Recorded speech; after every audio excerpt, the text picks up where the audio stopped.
Vamos dar início a mais uma aula do nosso curso de Licenciatura em Matemática. E na aula de hoje a gente vai dar continuidade àquilo que a gente já tinha visto na aula anterior, a respeito dos procedimentos que nós temos que adotar quando estamos em uma sala de aula, com respeito à modelagem matemática. Para dar continuidade a essa aula, nós vamos hoje falar sobre por que usar a modelagem matemática na aula de matemática. A primeira coisa que nós vamos observar são os aspectos da modelagem matemática. Alguns aspectos que o desenvolvimento da modelagem matemática nas aulas de matemática, especialmente na educação básica, pode favorecer. A primeira coisa que as aulas de matemática podem vir a favorecer é a ativação de aspectos motivacionais e relações com a vida fora da escola ou com as aplicações da matemática. Outro ponto que a gente vai ver é a viabilidade ou a solicitação do uso do computador nas aulas de matemática. Além disso, a realização de trabalhos cooperativos, o desenvolvimento do conhecimento crítico e reflexivo, e além de tudo isso, o uso de diferentes registros de representação e, por último, a ocorrência de aprendizagem significativa. Bom, na aula de hoje, nós vamos dar apenas alguns passos, a gente não vai falar de tudo, porque eu acredito que a gente vai ter que falar a respeito de cada tópico de forma bem devagar. Então, você pode estar acompanhando nos slides que a gente está enviando para vocês. Além do mais, você também pode estar revisando estas aulas, tá? E procurando a literatura concernente a eles. Então, o primeiro aspecto que a gente vai tratar aqui é aspectos motivacionais e relações com a vida fora da escola ou com as aplicações da matemática. A primeira coisa que a gente vai observar é a abordagem de questões reais, pode motivar e apoiar a compreensão de métodos e conteúdos da matemática escolar, contribuindo para a construção de conhecimentos, bem como pode servir para mostrar aplicações da matemática em outras áreas de conhecimento. O que a gente vai ver com respeito a esse tópico, quando ele trata a abordagem de questões reais, é que quando o aluno tem questões que ele pode observar que está na realidade dele, ele vai pensar, poxa, isso aqui eu posso aplicar à matemática. De que forma eu posso fazer isso? Aí entra os conteúdos e métodos matemáticos, a qual o professor vai poder estar direcionando esse aluno a partir desse momento.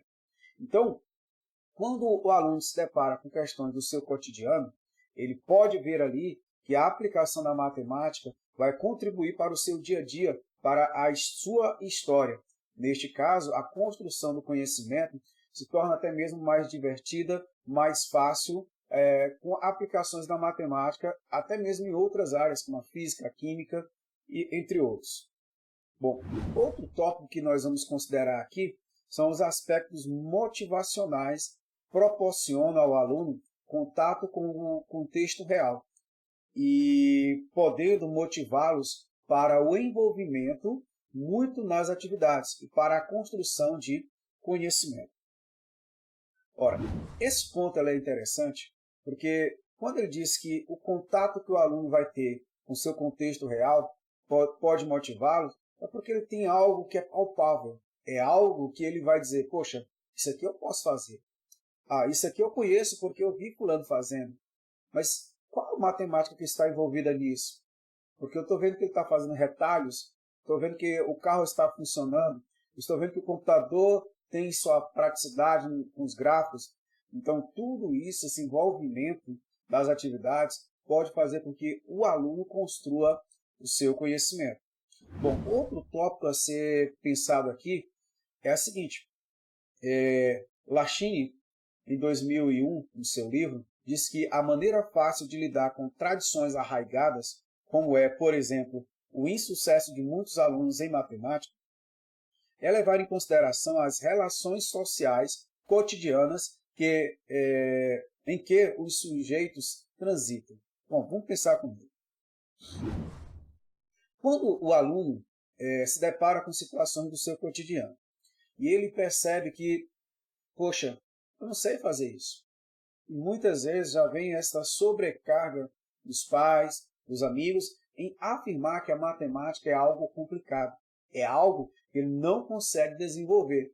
E a gente percebe que isso não é uma verdade pura, porque muitas vezes o aluno, antes de se deparar com a matemática, algo dentro dele já diz que ele não vai conseguir, quando na realidade muitas vezes ele nem tenta fazer. E o que a gente pode estar neste momento aqui é mostrando através da modelagem matemática que há uma possibilidade para o aluno resolver problemas.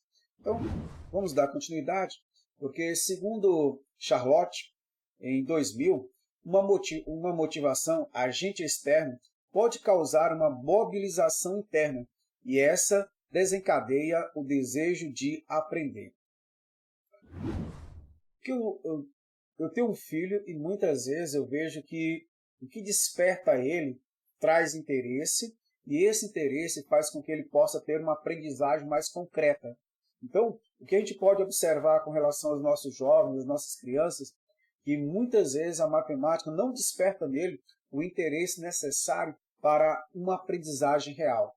Portanto, é importante ter aspectos motivacionais para o desenvolvimento desse aluno. Lembrando que quando a gente chega no superior, aqui a gente está mostrando mais para você como deve ser feito o trabalho das séries anteriores. Alguns alunos muitas vezes questionam: professor, mas por que você não faz questões motivacionais? Eu pessoalmente, agora que é uma característica pessoal, eu entendo que aqui estamos preparando pessoas para lidar com lá fora. Então, você aqui precisa ter o conhecimento necessário para que você possa aplicar lá nas suas aulas. Lembrando que, além das aulas de cunho específico, há também a parte pedagógica, que vai mostrar como você tem que fazer esse trato. Nós, da área específica, mostramos para vocês aquilo que precisa ser trabalhado. E a parte pedagógica mostra como você deve trabalhar. Então, a gente vê que há uma casadinha entre o que é específico e o que é pedagógico. E isso não tem como você não relacionar no seu dia a dia na sala de aula. Bom, voltando aqui, nós vamos vendo que nesse primeiro aspecto ainda, nós temos que uma estratégia para o sucesso das aulas de matemática parece advir da aplicabilidade dos conceitos matemáticos. Muitas vezes a gente vê que o aluno fala: professor, mas para que serve isso? E por muito tempo, nós professores, não, depois você vai estar sabendo o que é isso aí. E a gente vê hoje que há uma necessidade de mudarmos essa nossa postura. Eu estou falando que eu muitas vezes fazia isso. Simplesmente chegava, dava o conteúdo e acabou. A gente vê hoje que precisa de uma aplicação dessa matemática para com os nossos alunos. Bom, o outro tópico que a gente pode colocar é que a matemática e o mundo físico, segundo Gomes Granel, em 1998, coloca aqui: o reconhecimento do uso das aplicações sociais da matemática não significa brincar de vender e comprar na sala de aula, mas buscar formas de vincular o conhecimento matemático aos seus usos científicos e sociais. É essencial para dotar de sentido a atividade matemática na sala de aula. Eu vou tratar especificamente, por exemplo, nos dias atuais, de que forma a estatística tem sido utilizada em outras ciências, como a história, como a própria biologia, a química, a física, a própria sociologia, filosofia, porque eles precisam de parâmetros de quando você olha, por exemplo, o número de vacinação. Por mais que nós olhamos que a ciência precisa se desenvolver para quanto mais pessoas vacinadas, menos pessoas podem ser contaminadas, mas ali precisa trabalhar com a parte estatística. Além do mais, quando você vai produzir a vacina, eles fazem novamente estatística. Estou citando apenas um exemplo. Fora os cálculos matemáticos que precisam saber na dosagem certa de como deve ser aplicada nas pessoas. Tudo isso é importante quando a gente lida com matemática, e as outras ciências têm dado essa valorização, principalmente nos dados estatísticos, né? Então, vamos dar continuidade para mais um tópico. A questão motivacional e as relações entre matemática e realidade mediadas parece então estar interligadas de modo que, por um lado, atribui sentido e constrói significados em matemática, demandando situações de ensino e aprendizagem. a qual vão induzir relações entre a matemática e a vida dos alunos fora da escola. Você está percebendo que, nesse momento, você já tem situações em que a matemática leva o aluno fora da sala de aula a procurar, poxa, o professor falou disso, mostrou aquilo, mas eu também vejo que tem mais isso aqui em sala de aula.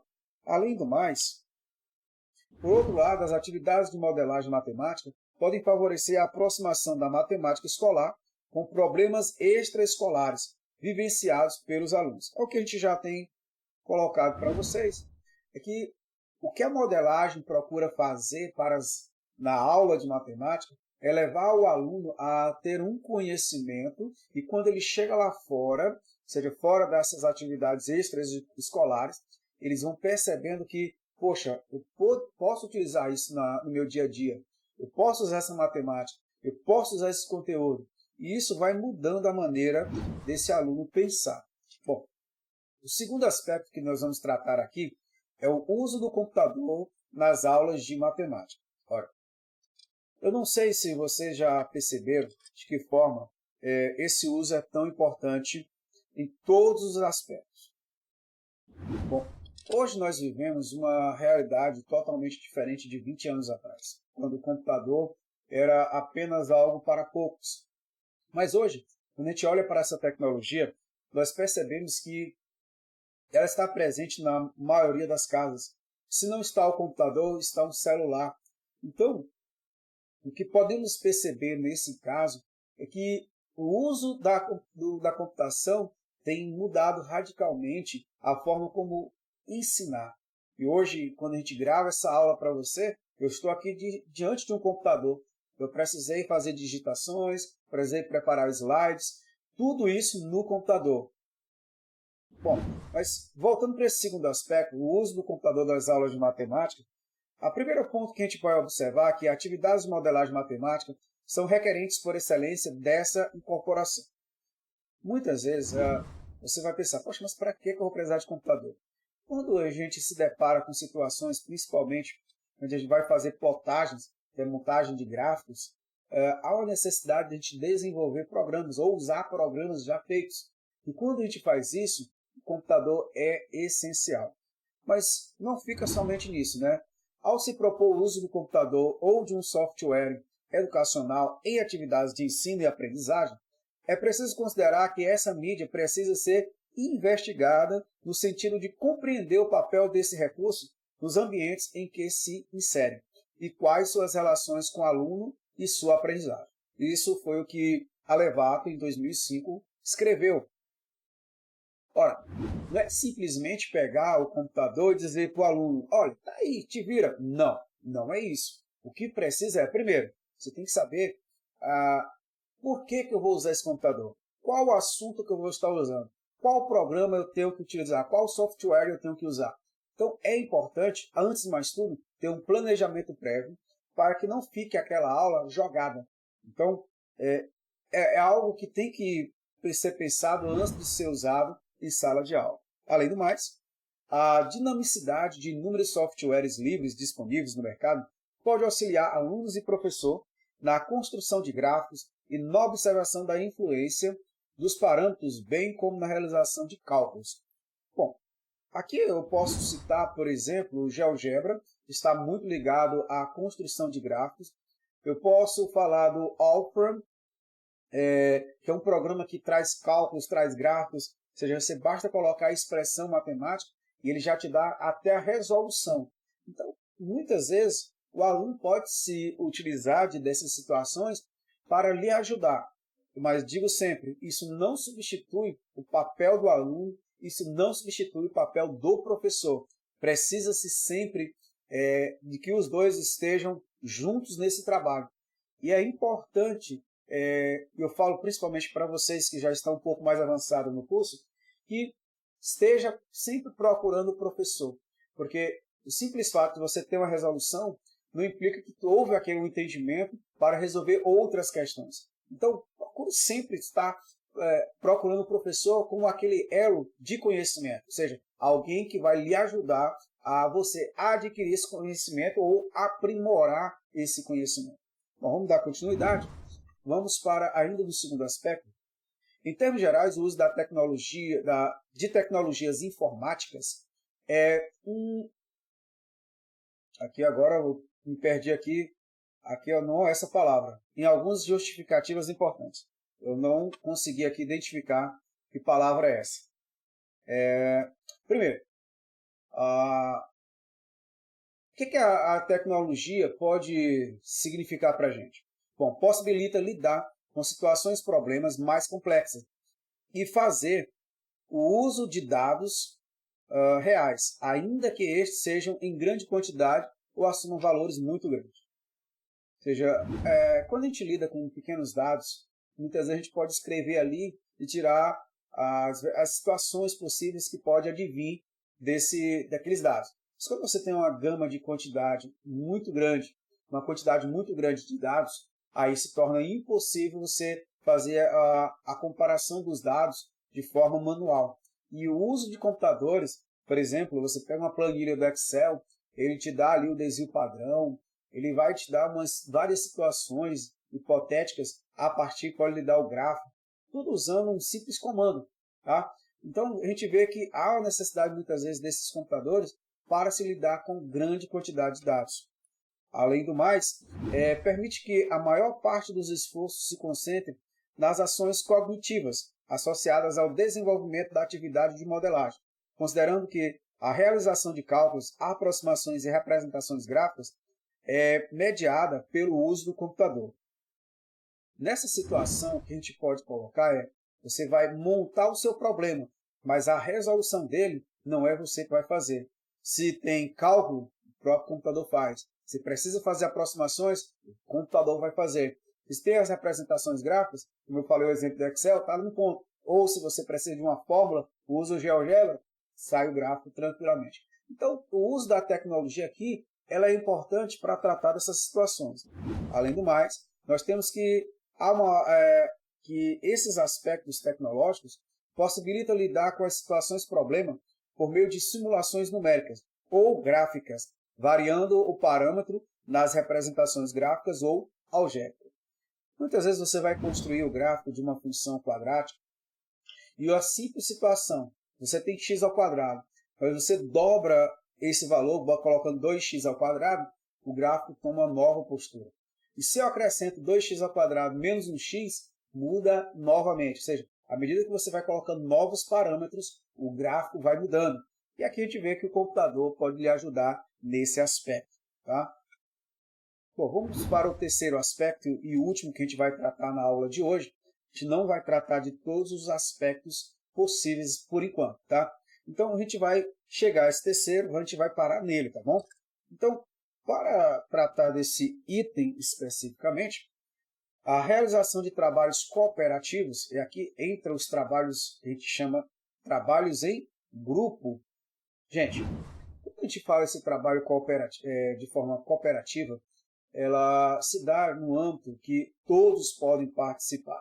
E a gente vê que quando a gente faz esse tipo de trabalho, o primeiro item que a gente pode colocar aqui é a interação é um elemento essencial à vida dos seres humanos em comunidade. Nós, como seres humanos, temos essa característica que é viver em sociedade. Dificilmente alguém consegue ter um viver só.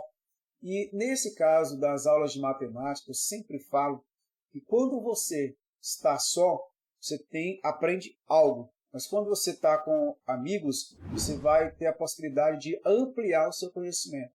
Por isso que essa interação, como sendo esse elemento essencial para a vida humana, é algo que demanda tempo, mas você pode trabalhar de forma maravilhosa com seus amigos e desenvolver trabalhos brilhantes, quando muitas vezes sozinho você não iria conseguir. Um outro ponto a ser considerado aqui é que a aprendizagem depende em grande medida desses contatos nas relações interpessoais que acontecem durante a comunicação entre os participantes. Muitas vezes você não tem uma ideia, o outro já traz uma fala aqui, o outro traz outra fala, e quando vocês juntam, você tem o desenvolvimento do trabalho. Por isso que ele diz que a aprendizagem ela tem essas relações interpessoais, ou seja, de um para com os outros. Além do mais, a quantidade das interações está relacionada com as atividades desenvolvidas pelos indivíduos em diferentes circunstâncias. O que a gente mais vê nesse tipo de desenvolvimento é que muitos alunos dizem, poxa, fulano, professor, a gente não vai fazer a apresentação porque fulano deixou de fazer a parte dele. E a gente vê que quanto é importante a participação de cada membro do grupo aqui, nesse caso, para o desenvolvimento de cada trabalho. Certamente vocês agora estão desenvolvendo atividades que necessitam dessa interação interpessoal entre vocês. E neste caso é tão importante que vocês tenham a participação de todos. Por isso que ele diz, a qualidade das interações está relacionada com as atividades desenvolvidas pelos indivíduos em diferentes circunstâncias. Bom, vamos para o próximo tópico, que diz que a modelagem matemática em sala de aula pode ser vista como uma atividade essencialmente cooperativa, em que a cooperação e a interação entre os alunos e entre o professor e aluno tem um papel importante na construção do conhecimento. Bom, vocês passaram pelo processo de estar desenvolvendo os projetos integradores e agora vamos entrar num novo processo. E a gente vê que nessas situações do projeto integrador, quanto era importante a interação entre professor e aluno e entre os alunos. E isso não muda, muitas vezes, até mesmo com assuntos que requerem, por exemplo, da área mais específica. Você vai percebendo que há uma necessidade de todos estarem juntos nesse momento. Bom, o próximo tópico diz aqui, por outro lado, a relação com a sociedade também pode ser fortemente estimulada, uma vez que o problema investigado pelo aluno tem nela a sua origem. Ou seja, a origem dos problemas a serem resolvidos em matemática, muitas vezes tem esse aspecto de advir da sociedade. E quanto é importante essa interação do aluno no meio da sociedade. Bom, aqui eu teria para começar o quarto aspecto. Bom, vamos concluir o quarto aspecto. Ele diz o seguinte, o desenvolvimento do conhecimento crítico e reflexivo. Certamente vocês já ouviram muitos esses termos crítico e reflexivo. O primeiro ponto aqui a ser tratado, ele diz o quê? O desenvolvimento da capacidade de interpretar e agir numa situação social e política estruturada pela matemática está relacionada com uma dimensão do conhecimento chamado por Ole Skouvismose de conhecimento reflexivo. Além do mais, Skouvismose afirma também que ressalta a importância do conhecimento reflexivo como passaporte necessário para a interpretação e discussão de modelos matemáticos que, em plena atividade na sociedade, estão influenciando discussões e atitudes. Bom, aqui você vai ter um ponto bem interessante. Quando a estatística começou a ser desenvolvida, ela não era tão usada, mas a partir do momento que começaram a notar a sua importância, hoje você vê em todos os meios de comunicação, seja na internet, seja nas TVs, seja nos jornais escritos, a importância que eles dão, por exemplo, os dados estatísticos, de que forma estão influenciando as decisões das pessoas, como influencia as empresas na tomada de decisão, na compra, na venda, qual preço colocar, a quantidade a ser comprada. Tudo isso você vai vendo que a matemática está bem encaixada e resolve problemas. Então, vamos ter mais essa empatia com relação à matemática. Além disso, o conhecimento reflexivo tem potencial para suscitar interpretações para os modelos em relação às situações a que estão associados e pode orientar como agir numa situação estruturada pela matemática. Essa aqui eu vou passar direto, que é mais ou menos o que Skouvismose falou no item anterior, ou seja, você usa a matemática para tomar decisões. Além do mais, o conhecimento reflexível precisa estar respaldado no conhecimento matemático. Aqui é um ponto que muitas vezes, quando se desenvolve alguns trabalhos de pesquisa, alguns alunos deixam a desejar. Eles dão muita prioridade à parte mais escrita, à parte mais do referencial teórico, e esquece que nesse trabalho também tem que ter um conhecimento matemático. Um está ligado ao outro. À medida que você vai trazendo a base teórica, mas você também precisa da base específica matemática para um bom trabalho em matemática. Aqui eu não estou dizendo que você vai fazer um trabalho de história, claro que você não vai usar matemática, mas você vai olhar o contexto histórico para o desenvolvimento desse conteúdo. Bom, além do mais, as atividades de modelagem matemática sobre essa perspectiva podem possibilitar ao aluno, além da aprendizagem de conteúdos, reflexões e ações ou ações acerca da situação que está sendo investigada, e daí emerge a não neutralidade dos modelos matemáticos desenvolvidos na sala de aula. Poxa, você pega o modelo e percebe que há uma utilidade desse conteúdo, desse modelo, na vida cotidiana das pessoas. O que nós devemos fazer nesse momento? É ficar com esse conhecimento guardado? Não. É procurar ver a sua aplicabilidade e assim colocar à disposição da sociedade.